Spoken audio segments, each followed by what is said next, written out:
See any gauntlets, what I do see is 3 sets of spear. I see the only person who doesn't have a spear at the moment is Cosolix, and obviously, like, spear being relatively untouched in the balance patch, of course, it's definitely been really good in the 2v2 scene for a long time. But I am seeing 2 lances at the moment, so obviously Cosolix with that level 100 Ulgrim, Capsar with his level 100 Hattori, which we've known for him for however many years now? 5? He's 6? probably been playing the Hattori longer than I've been born. Yeah, it feels like it at that point, isn't it? Tiffany getting side ed though, and Cosolix trying to push further, but, you know, just missing there. So it's really interesting that already, you know, it's relatively even at the moment, as Hideaway gets a side sig, but Cosolix actually manages to punish. Capsar not fully KO'd just yet, as Cosolix trying to push Tiffany away. Maybe there is a chance here. If they can get rid of Tiffany, they can possibly get a team combo onto Hideaway, which they do, but the team combo can't come out just yet. Hideaway just using a lot of that aerial movement, trying to get away. Downlight side air is gonna knock Cosolix out to the side. They had the opportunity there to try and get something onto Capsar, but they just couldn't capitalize. There is the owl coming out, and Hideaway with a down air. Can Cosolix make it back? No, he cannot, and everything's evened up. Red team just couldn't really quite handle the pressure of a red stock lead, because what are you supposed to do when you're highly damaged? Are you supposed to play like conservatively and not get hit, or are you supposed to expand your lead and really kind of drown your opponent in any extra credit you can get? It's really kind of a different day situation, and they couldn't quite figure it out. Although they're in a small damage lead, they're keeping up the damage lead, and chip damage is going really 49 to 51 in favor of them. Still, blue team isn't too far behind. It looks like actually their work focusing down on Cosolix, just leaving Capsar to try and fend him for himself, is working quite well. You can kind of see some moments where the synergy isn't quite 100% downloaded. Tiffany couldn't save Hideaway from that team combo. There's also been a little bit of team damage on the side of blue team. That's definitely not going to help when they're at a small damage deficiency, but it's still only a small one. This is also going to put a bit of pressure on Tiffany to try and stay alive a bit longer, but also stay in the 2v2 and not let too much damage pile up on Hideaway. And soon that same pressure is going to be on Capsar and also I think their tactic of trying to focus down Cosolix and just leave this game as a 2v1 as much as they can, it's starting to pay off. The first few seconds of the game, a little shaky, but blue team finding their footing, and they have their opening. They just need to try and chase it down. They're almost there. They could have this. Yeah, they're trying to, if they can get Cosolix down as soon as possible, and then try and get Capsar into that 1v2, then they'll really push themselves into that advantage at the moment. You're seeing Cosolix just trying to give himself so much space. Tiffany at the moment has the opportunity to edgeguard Hideaway, trying to get his side for it, but at the moment, this blue team, they really need to try and get that KO onto Cosolix as soon as possible, because they're taking so much damage, both of them just getting into that burnt orange. That neutral air on the bow, still not enough to KO Cosolix. It's gonna be the recovery, and that will finally do it. Now they have to close off Capsar. The bow neutralite Hideaway just keeping the weapons away from Capsar, just making sure that one doesn't spawn in, and the ground pound is gonna do it, and Tiffany and Hideaway, they take the first game. Tiffany's bow skin kind of reminds me of like the crinkle fries that I just had. You're thinking about food? Dude, I woke up like an hour ago. I haven't eaten yet. Don't talk to me about food. I'm trying to focus on... I just ate a lot of food. Dude, I'm feeling quite scrumptious, but what is even more scrumptious at the moment is this gameplay from Tiffany and Hideaway.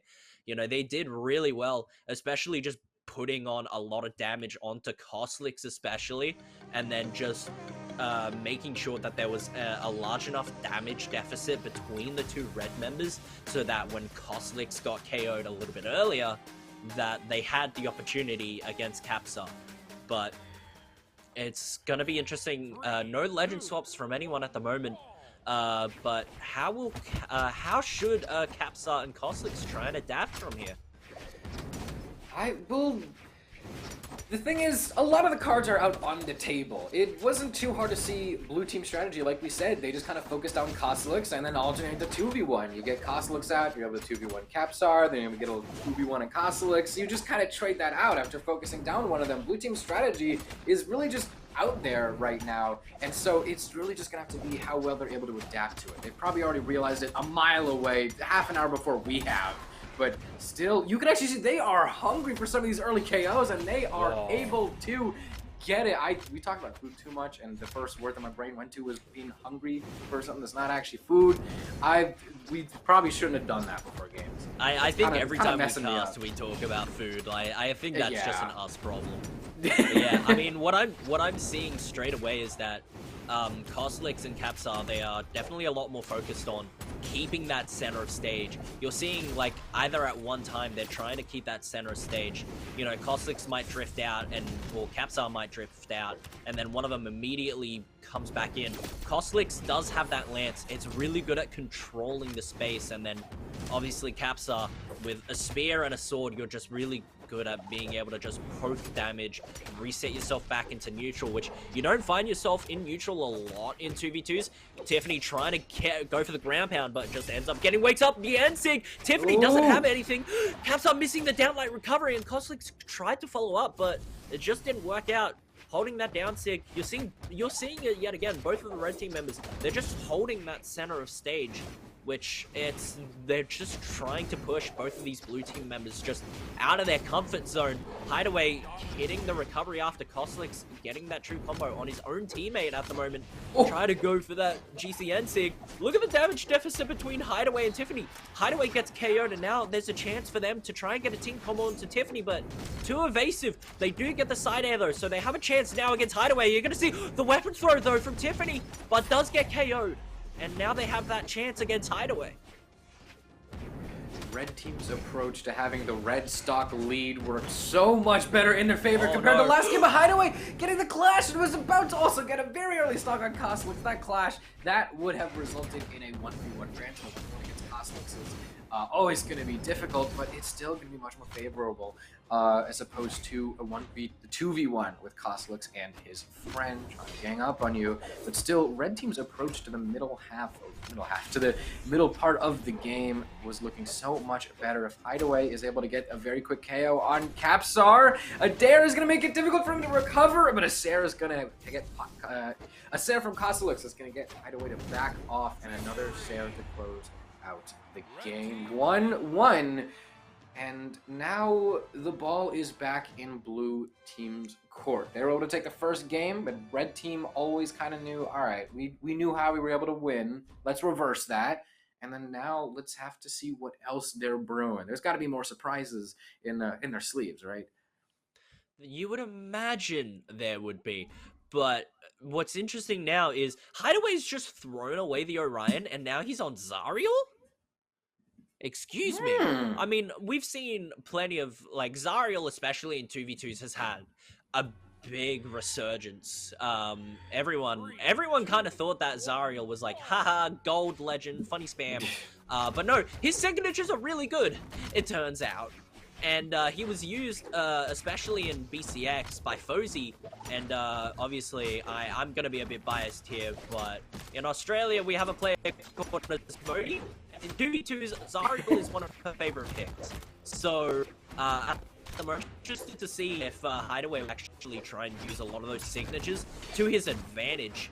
But right now, it's just a matter of if they can get these KOs and try and not get huge damage deficits, which you're already... Oh my goodness, Tiffany recovers his teammate, stops getting the second downlight on that spear. And now, Capsar is relatively compared to someone else. Capsar missing the follow-up, but Ensig still doesn't KO. The Kaya defense really helped. Cosolix getting his sidelight nair and reading the dodge with the recovery. Gets a GC side sig as well after the weapon throw, and a double KO for the Cosolix. And they have the moment, but it doesn't look like it'll stand for long unless they can build up a lot of damage onto this blue team. Okay, they handled the red stock lead quite nicely my last God! time, and they are just going to continue to expand it. Cosolix bringing this so much closer to a 2-1, but still, blue team is able to answer back. We do got Hideaway getting almost under the double KO. Never mind, blue team with double KO able to answer back, but still, listen, I know it's not over till it's over, and that almost any game state is salvageable, but Hideaway about to fall down to that last stock, shifting onto orange. Meanwhile, both members of red team are on yellow. This is looking like it might have to wait until the 2-1 for blue team's comeback. But still, maybe I'm just a little pessimistic. Maybe I'm looking at it the wrong way, because look at Capsar. All it would take is just, like you said, one good signature from Zariel, and that just might be the stock. And I think you also read them very correctly, as we see a lot of signatures coming up from Hideaway, and a very risky signature from T1ff4ny is going to put Cosolix's second stock away. Hideaway touching down on last stock. T1ff4ny making this last stock survive for a very impressive amount of time. She's been on the stock for a while, and yet only really just starting to kind of color shift into yellow. Meanwhile, everyone joins her down into last stock. Blue team shifting into survival mode, SOS mode? I don't know what to call it, but their defense just immediately stepped up to answer the call. Yeah, I mean, they really did bring this back, even though Cosolix literally put T1ff4ny on a staircase and KO'd her so early. They've managed to bring this back. At the moment, it's still like one stock apiece. It's only blue team that have barely damaged a little bit more.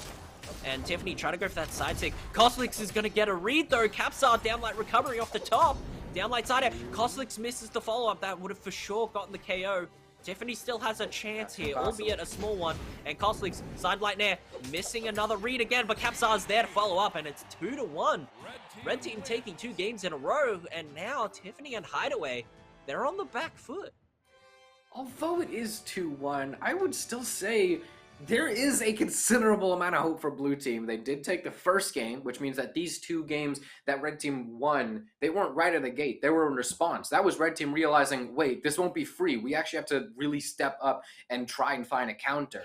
And also, there were some pretty good shining moments in that last game. So although red team does have the advantage in the set, I wouldn't quite say that they would have an immediate inherent advantage in the strategy or the actual gameplay, the meat of the set itself. And the map change is going to have to play a pretty important part of that. We do have Hideaway going back over to the Black Knight, so having a pair of gauntlets on stage might have not been the move. You know, gauntlets are meta in 2s, but this entire set, I think there's a small chance this entire set could go just the one game, having any gauntlet character at all on screen. And Hideaway chooses to play most of that on bow, not a lot of it on gauntlets. Yeah, at the moment, it is Hideaway going back to that pick that we saw in game 1 and 2, but he's got a lot of ground to try and make up for here.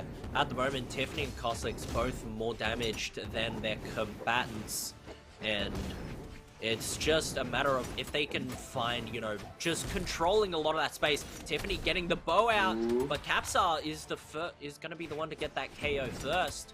Both of these teams, they really need to try and like get control of the space that each team member is trying to infiltrate, as you might say. T1ff4ny getting that KO onto Cosolix now. Capsar downlight recovering both blue team members. He tried to get a second recovery, but he's going to make his way back. Cosolix now on this axe is... oh, I mean, he's still on that axe. I mean, Cosolix, he might be a lance man, but look. You got to switch to the other weapon every once in a while to switch up. I mean, we're seeing that downsing on the axe come into use now, and at the moment, it is T1ff4ny and Hideaway. They are on the back foot still. Cosolix and Capsar, it just seems like the old heads and the experience that these guys have is just too much at the moment for Hideaway and T1ff4ny. Ooh, Capsar playing a very risky game, trying to challenge and reverse Tiffany's edge guard, falling off of that side, trying to get the Sair to punish the Slight Charge D-Sig for the chase dodge. It would have been very rewarding, but every single reward comes with a risk, and Capsar had to pay that price. Already starting to shift into yellow on that second stock, and blue team is handling game 4 much better. A little bit of trivia: every single time Mama Graphy says the game is slowing down when there was someone who was not in the best position earlier, what does that mean? It usually means that the game is now in favor of the person who was not in the best advantage state earlier. The game's slowing down, it's usually in the favor of the party losing, and this is already looking, gotta say, it's gonna be a real tight squeeze, but still a lot better for blue team. Just gotta keep our eyes on Tiffany and also soon to be Hideaway. They're about to fall down to that last stock very soon. I don't know, unless they're able to pull together and really keep it coming. And double KO almost comes through, but Hideaway is just barely able to come back from the jaws of defeat. Hold on to that second stock for just a little bit longer. Tiffany wastes no time coming back to stage, grabbing his spear, trying to close this out, but it might not be enough. Oh, no. Tiffany does not have enough options to make it back. Hideaway now has to complete a 2v1 just to stay alive in this set. It's not too impossible. He just kind of has to focus on Cosolix for a bit for the 1v1. Capsar is going to make that very, very difficult. Look, it's not even just the set, it's to keep themselves alive in the tournament. Hideaway, you're just seeing he's just keeping himself in the air, but that could have been the downfall. But Cosolix, he's missing that team combo opportunity, which really could have KO'd Hideaway as soon as possible. They can't really just give any chances at the moment. Hideaway is the most damaged out of anyone on this team. Tiffany fell too far too soon, and Hideaway is gonna pay the price for it. Both are. Hideaway trying to keep himself alive here. The Axe Ground Pound is gonna do it, and Cosolix and Capsar, they take out the set 3-1, and they go through, and it looks like it will be Tiffany and Hideaway getting knocked out of the tournament. GG's to them, and Hideaway with his first top 8. So, you know, he's done really well to be able to get this far. So.